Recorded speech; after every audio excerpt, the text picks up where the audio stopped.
make sure to hit that like button. Get ready! Sana hindi tayo maka-copyright sa sa mga kumakanta. Ang lalakas ng mga sound system nila. Kaya sipip ko niya kung okay, mga lods. Ito na sila. Sila ay nag-voice. Nagchat-chat pala. Ayun. Ito tayo. Ayan, sila tuwang-tuwa. Kaya naman na tayo ay masayang-masaya. Ano po? Ayan. Kachat nila yung anak nilang babae na nasa Cebu. Ayan. Sabi ko nga ito maya-maya ay makikita natin yung nililitsyon nilang ba. Ito mga lods, halakad tayo at kunin na rin natin yung paano nila yung nililitsyon na baboy. Ayan, ayan. Parang lutong-luto na. Ayan Ayan. Si Julia yung naglilitsyon, tsaka yung may kasama siyang isa doon na nagpupunas. Okay, natin to yung 2 days natin dito sa dito sa Katarman, Northern Samar.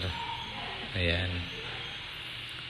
At doon sa pagpasok natin kanina ay merong mga sinakabiola. Tara, samahan niyo ako. Eto, at bilalakan natin sila. Ayan, kasi ayan, nag-voice cover na lang ako rito para hindi tayo ma-copyright. Ang lakas-lakas kasi nung mga speaker nung mga kumakanta. Sobra sila sa lakas. Kaya nag-voice cover na lang tayo. Ayan, pinasyalan natin. Kilala pa rin nila ako. Yan, si Diday. Biruin nyo within 17 years. Ayan, at hindi pa rin nila ako nakalimutan. Eto, tuwang-tuwa naman sila at maya-maya magkakasalo-salo doon sa birthday. Ayan. Kung wala ho sanang maririnig nila yung tawanan nila, yung saya. Pero dahil nga sa gusto natin ma-download ito at magkaroon ng view. At eto, tayo ay lumabas naman at nakita natin si Marian, asawa yun ni Unjon. At dito sa looban, kukunin na natin, ayan ang kanilang sa looban na yan. Ayan. Itong pong mga nakasara na yan, yun po yung basketball court at inaayos po nila. Ayan, kukunin natin yung bahay, tindahan. Ayan po yung bahay. Ayan. Nakikita niyo ho, may mga plastic dyan sa taas. Sinaraduhan po yan ng plastic. Kaya medyo mainit dun po sa taas. Noon ho magkaroon ng COVID, nilagyan nila ng plastic yung mga yan. Ayan, wala pang mga tambay dyan sa Ayan. Ayan ang tindahan ni nanay at tatay dito sa Katarman, Northern Samar. Ayan yung lalagyan ho nila ng bubong yung basketball court. Ayan. Kaya masikip po yung daan. Ayun. Okay naman ho yung yung sitwasyon namin dito. At masaya. Ayan. At nakakuha rin tayo ng mga ilang mga video. Ayan. Mahirap nga lang ho yung yung signal. Minsan hindi ako makapag-download.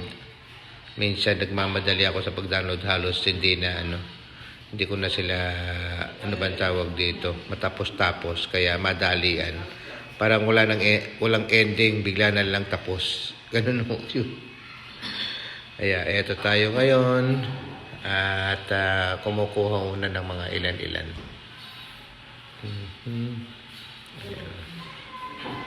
Okay po mga Lods, sana kahit paano nagustuhan nyo itong ating video. Ayan.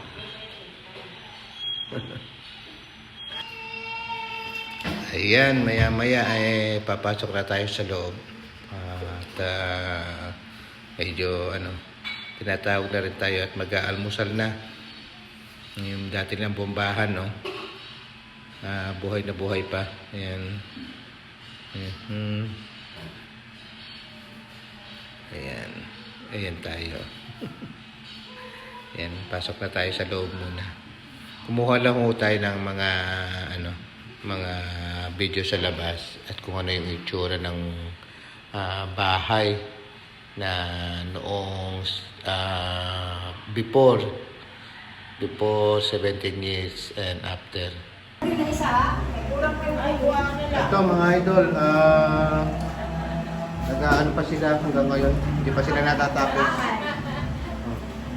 Ito yung pinakamaganda rito mga idol. Siya pinakagwapo. Nag-aari na naman ako.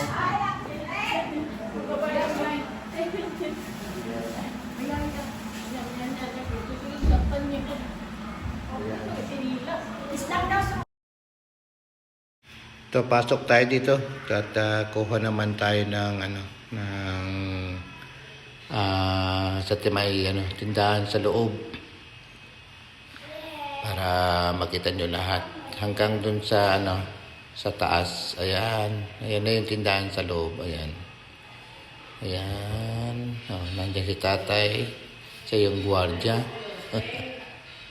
Ayan, gwardiya si tatay sa tindahan.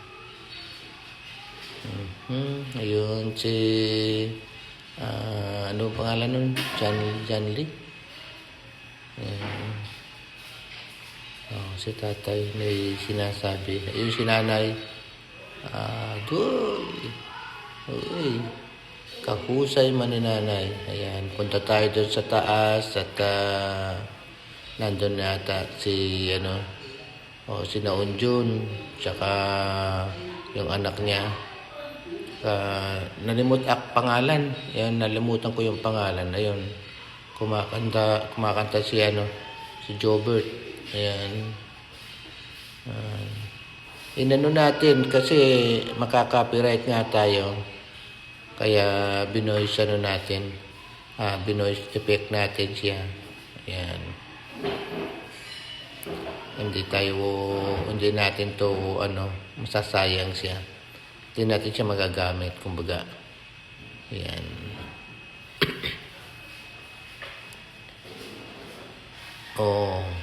Gwapo. Sabi ko na nga, gwapo eh. Ayan, anak yan ni Onjan. Ayan. Okay, mga Lods, hanggang dito na lang muna. At sa susunod ulit, maraming pong salamat.